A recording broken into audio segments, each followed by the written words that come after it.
Hello नाजरीन, अस्सलाम वालेकुम। अगर आप भी हमारे इस चैनल पर नए हैं तो आप हमारे इस चैनल को सब्सक्राइब करिए, जो लाल कलर का बटन आपको दिख रहा है, और बेल आइकन को भी दबाइए हमारी वीडियो को नोटिफिकेशन सबसे पहले पाने के लिए। और दोस्तों, जो आप ये वीडियो देख रहे हैं इसको ज़रूर से ज़रूर लाइक करिए। औज़ु बिल्लाहि मिनश शैतानिर रजीम, बिस्मिल्लाहिर रहमानिर रहीम। नाजरीन, 3 तरह के लोग ऐसे होते हैं जिनकी ना ही फ़र्ज़ नमाज कबूल होती है और ना ही नवाफिल कबूल होती है। नाजरीन, इस वीडियो को पूरा और एंड तक देखना, क्योंकि यह बहुत ही ज़रूरी वीडियो होने वाली है। क्योंकि हर इंसान नमाज़ पढ़ते हैं और फिर नमाज ही अगर कबूल ना हो, ताकि हमारी नमाज़ें कबूल हों, अल्लाह अज़्ज़ व जल हमारी नमाज़ों को कबूल फरमाए। दोस्तों, आइए जानते हैं इस हदीस शरीफ को, और इस हदीस शरीफ को आप ज़रूर शेयर करना, और इस वीडियो को दिल खोल कर लाइक करना, और इस वीडियो को दिल खोल कर शेयर करना, क्योंकि यह बहुत ही इंपॉर्टेंट वीडियो है। आइए जानते हैं। रसूलुल्लाह सल्लल्लाहु अलैहि वसल्लम ने फरमाया।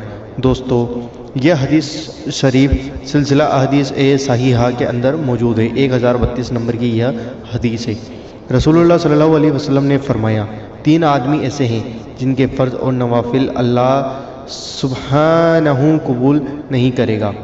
पहला, माँ बाप का नाफरमान। जो शख्स माँ बाप का नाफरमानी करता है, अल्लाह सुब्हानहू तआला उसकी फ़र्ज़ और उसकी नवाफिल नमाज़ें कबूल नहीं फरमाता। दूसरा शख्स वह है जो एहसान जताने वाला, जो एहसान करके और जताता रहता हो, तो दोस्तों अल्लाह सुब्हानहू तआला उसकी फ़र्ज़ और नवाफिल नमाज़ें कबूल नहीं फरमाता। और तीसरा इंसान वो है तकदीर को झुटलाने वाला। जो शख्स यह समझता है कि हमने जो कुछ करा है हमारी मेहनत पे करा है, तकदीर का कुछ भी नहीं है, तो दोस्तों ये है तकदीर को झुटलाना। दोस्तों, उम्मीद करता हूँ कि आपको यह वीडियो पसंद आई होगी। वीडियो पसंद आई है तो वीडियो को लाइक करो, शेयर करो, और हमारे चैनल को ज़रूर सब्सक्राइब करो, और इस वीडियो को दिल खोलकर ज़्यादा से ज़्यादा शेयर करो, और हर एक शख्स तक यह वीडियो पहुँचाओ। हम आपसे कुछ नहीं चाहते हैं, बस हम आपसे यही चाहते हैं कि हमारी मेहनत आपकी शेयरिंग पर है, तो आप इस वीडियो को ज़्यादा से ज़्यादा लोगों तक शेयर करें और सवाब-ए-दारिन हासिल करें।